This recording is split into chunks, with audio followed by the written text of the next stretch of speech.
The rope burned against Samuel Morrison's weathered hands as he sawed through the last twisted strand.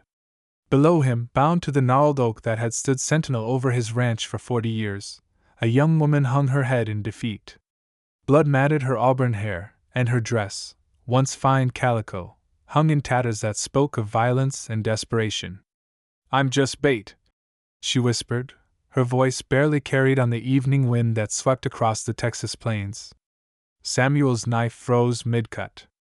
The words hit him like a physical blow, settling deep in his chest where old wounds still festered. He'd heard those exact words before, 17 years ago, spoken by another woman with auburn hair and eyes the color of storm clouds. Mary. His Mary. The woman lifted her head, and Samuel's breath caught. Not Mary, this girl couldn't be more than 20, with unmarked skin and terror bright in her eyes. But the resemblance was enough to make his hands shake as he finished cutting the rope. She collapsed into his arms, her weight slight as a sparrow's, and he caught the scent of fear and prairie dust in her hair. "Who did this to you?" he asked, though his voice came out rougher than intended. She flinched at his touch, pressing herself against the tree trunk. "They're coming," she said, scanning the horizon where the sun bled red into purple. "Tonight. Maybe sooner." Her fingers clutched at the torn fabric of her dress. "You have to leave me here. You have to run." Samuel had built this ranch with his bare hands after the war, had defended it against drought, rustlers, and Comanche raids. He'd buried his wife beneath the cottonwoods by the creek and his son in the family plot behind the house. He'd never run from anything in his life. But as he looked into this girl's eyes, he saw something that made his blood turn to ice water in his veins. Knowledge. The terrible, certain knowledge of what was coming. "How many?" he asked, already knowing he wouldn't like the answer. She opened her mouth to speak, then went rigid as stone. In the distance, barely audible above the wind, came the sound of hoofbeats. Many hoofbeats. Moving fast. Her lips formed a single word that would haunt Samuel Morrison for the rest of his days, however few remained. All. Samuel's mind raced as he calculated distances and options. The hoofbeats were still faint, maybe 15 minutes out, but growing stronger. His horse grazed near the house, saddled from his morning ride to check the northern fence line. The girl, he still didn't know her name, trembled against the oak tree like a wounded animal. "What's your name?" he asked, surprising himself with the gentleness in his voice.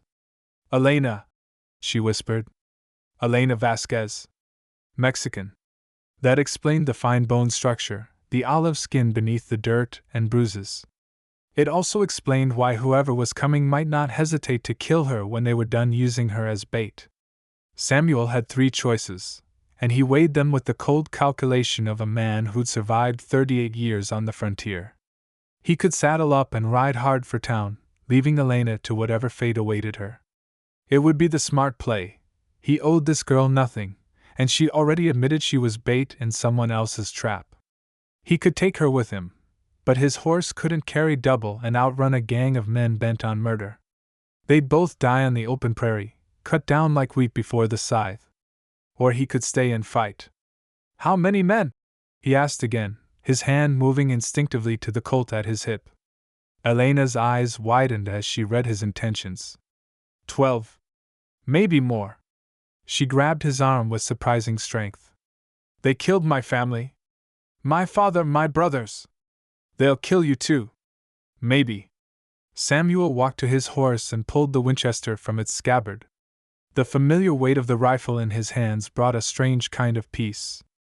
"But they'll have to work for it. You don't understand." Elena's voice cracked. "Their leader, he's not just a man. He's El Diablo himself. Joaquin Murrieta's cousin, they say. He doesn't just kill. He makes art of it." Samuel had heard the name whispered in saloons from El Paso to San Antonio. Cesar Murrieta, the ghost of the Sangre de Cristo, a man who left behind calling cards carved into his victim's flesh. The hoofbeats were closer now, maybe 10 minutes out. Samuel checked his ammunition, 18 rounds for the Winchester, 6 in the Colt, another dozen in his belt. Against 12 men or more. He looked at Elena, still pressed against the oak tree, and made his choice. But as he turned toward the house to gather more ammunition, Elena's next words stopped him cold. "There's something else you need to know about why they want you dead." Samuel spun around, the Winchester raised halfway to his shoulder. "What are you talking about?" Elena's face had gone pale as bleached bone. "The man who sent them, he knows you. Knows about Mary. About what happened at Bitter Creek." The name hit Samuel like a physical blow. Bitter Creek. The massacre that had ended his career as a Texas Ranger and begun his 17-year exile on this godforsaken patch of prairie. The event that had cost him everything: his badge, his reputation, his wife's love, and ultimately her life. "That's impossible," he said, but even as the words left his mouth, he knew they weren't true. Someone had always known. Someone had always been watching, waiting for the right moment to collect on an old debt. "Captain Reyes?" Elena whispered. "He says you know the name." Samuel's knees nearly buckled. Captain Eduardo Reyes, the federale he'd left for dead in a cantina in Bitter Creek after discovering the man had sold out Samuel's Rangers to Comancheros.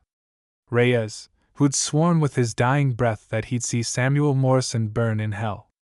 Apparently, the son of a bitch had survived. "How long has he been planning this?" Samuel asked, though he already knew the answer would be measured in years, not months. "Since he found me in Laredo 3 weeks ago. Since he learned I looked like her." Elena's voice broke. "Like your Mary?"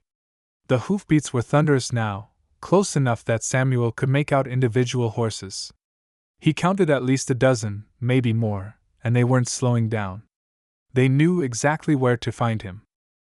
Samuel grabbed Elena's hand and pulled her toward the house. "Stay low. Get inside. Find the cellar door behind the kitchen table." "What about you?" Samuel levered around into the Winchester's chamber. The metallic click echoed across the yard like a death knell. "I'm going to give them what they came for." He positioned himself behind the water trough in the yard, the Winchester trained on the bend in the road where they'd appear. Elena hesitated at the door, looking back at him with something that might have been regret or sorrow. "I'm sorry," she said. "For all of it." The first rider crested the hill, a man in a black hat with silver conchos that caught the dying light. Even at this distance, Samuel could see the cruel smile beneath his mustache. Cesar Murrieta, in the flesh. But as the rest of the riders appeared, Samuel's blood turned to ice. Because there weren't 12 men. There were 23. The riders spread out in a semicircle around Samuel's property, their horses snorting and stamping in the dust. Cesar Murrieta dismounted slowly, theatrically, his spurs ringing against the hardpan like funeral bells.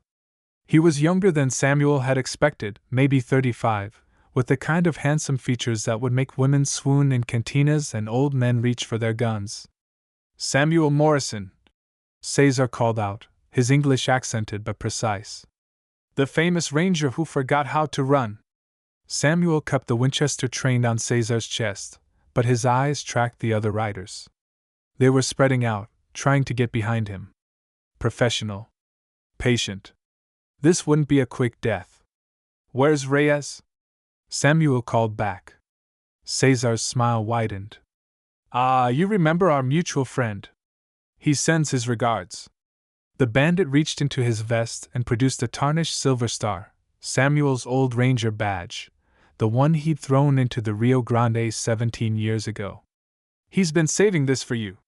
From the corner of his eye, Samuel saw Elena slip out the back door of the house. Good. Maybe she'd reached the creek before the shooting started. Maybe she'd lived long enough to tell someone what happened here. "The girl goes free," Samuel said. "This is between you and me." "Oh, but Senor Morrison, the girl is the whole point." Cesar's voice carried across the yard like honey poured over glass. "You see, Captain Reyes wanted you to understand what it felt like. To watch someone you care about die because of your choices."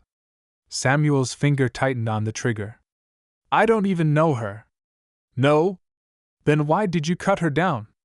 Why didn't you ride away?" Cesar tilted his head like a curious bird. "Perhaps because she reminds you of someone?" Someone with hair like autumn leaves and eyes like a storm?